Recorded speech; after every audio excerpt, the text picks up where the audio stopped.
ಮೈಸೂರು ಅರಮನೆಯಲ್ಲಿ Mach drill, siren ಮೊಳಗಿಸಿ ಜನಜಾಗೃತಿ operation ಅಭ್ಯಾಸ ಯಶಸ್ವಿ. ಕೇಂದ್ರ ಗೃಹ ಸಚಿವಾಲಯದ ಸೂಚನೆ ಮೇರೆಗೆ ಮೈಸೂರಿನ ಅರಮನೆಯಲ್ಲಿಂದು ಸಂಜೆ 5 ಗಂಟೆಯಿಂದ 6 ಗಂಟೆಯವರೆಗೂ ತುರ್ತು ಪರಿಸ್ಥಿತಿ ಎಚ್ಚರಿಕೆಯ ಸೈರನ್ ಮೊಳಗಿಸಲಾಯಿತು. ಮೈಸೂರು ಅರಮನೆ ಆವರಣದಲ್ಲಿ ಜಿಲ್ಲಾಡಳಿತ, ಜಿಲ್ಲಾ ಪೊಲೀಸ್ ಇಲಾಖೆ, ಸಿಐಎಸ್ಎಫ್, ಅಗ್ನಿಶಾಮಕ ಇಲಾಖೆ, ಆರೋಗ್ಯ ಇಲಾಖೆ, ಹೋಂಗಾರ್ಡ್ ಸೇರಿದಂತೆ ವಿವಿಧ ಇಲಾಖೆಗಳ ಸಂಯುಕ್ತ ಆಶ್ರಯದಲ್ಲಿ ಹಮ್ಮಿಕೊಳ್ಳಲಾಗಿದ್ದ ನಾಗರಿಕರ ರಕ್ಷಣಾ ಅಣುಕು ಪ್ರದರ್ಶನ ಕಾರ್ಯಕ್ರಮದಲ್ಲಿ 3 ವಿವಿಧ ಸೈರನ್ಗಳು ಕೇಳಿಸಿದವು. ತುರ್ತು ಪರಿಸ್ಥಿತಿಯಲ್ಲಿ ಮೊದಲ ಸೈರನ್, 2ನೇ ಸೈರನ್, 3ನೇ ಸೈರನ್ ಸಂದರ್ಭದ ಬಗ್ಗೆ ತಿಳಿಸಲಾಯಿತು. ಈ ವೇಳೆ ಸೈರನ್ಗೆ ಹೇಗೆ ಪ್ರತಿಕ್ರಿಯೆ ನೀಡಬೇಕು, ಬಾಂಬ್ ಸ್ಫೋಟ ಆದರೆ ಏನು ಮಾಡಬೇಕು, ಬೆಂಕಿ ಹತ್ತಿಕೊಂಡಾಗ ರಕ್ಷಣಾ ಕಾರ್ಯಾಚರಣೆ ಕೈಗೊಳ್ಳುವುದು ಹೇಗೆ, ಅವಶೇಷಗಳ ಅಡಿ ಸಿಲುಕಿದವರನ್ನ ರಕ್ಷಣೆ ಹೇಗೆ ಮಾಡಬೇಕು, ವೈದ್ಯಕೀಯ ತುರ್ತು ಸೇವೆಗಳನ್ನು ಒದಗಿಸುವುದು ಹೇಗೆ ಎನ್ನುವುದನ್ನು ಕಲಿಸಲಾಯಿತು.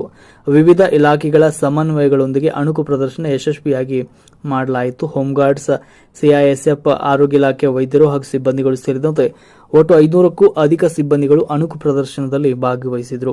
ಮೈಸೂರು ಪ್ರಾಂತ್ಯ ಮುಖ್ಯ ಅಗ್ನಿಶಾಮಕ ಅಧಿಕಾರಿ ಎಸ್ ಜಯರಾಮಯ್ಯ, ಪ್ರಾದೇಶಿಕ ಅಗ್ನಿಶಾಮಕ ಅಧಿಕಾರಿ ಪಿ ಚಂದನ್, ಜಿಲ್ಲಾ ಅಗ್ನಿಶಾಮಕ ಅಧಿಕಾರಿ ಕೆಪಿ ಗುರುರಾಜ್, ಕೆ ರಮೇಶ್, ಸಂತೋಷ್ ಕುಮಾರ್, ಡಿಸಿಪಿಗಳಾದ ಎಂ ಮುತ್ತುರಾಜ್, ಕೆ ಸುಂದರ್ರಾಜ್, ಜಿಲ್ಲಾ ಆರೋಗ್ಯ ಅಧಿಕಾರಿ ಡಾ ಕುಮಾರಸ್ವಾಮಿ, ವಾರ್ತಾ ಇಲಾಖೆ ಸಹಾಯಕ ನಿರ್ದೇಶಕ ಹರೀಶ್ ಟಿಕೆ ಸೇರಿದಂತೆ ಜಿಲ್ಲಾ ಮಟ್ಟದ ಅಧಿಕಾರಿಗಳು ಭಾಗವಹಿಸಿದರು.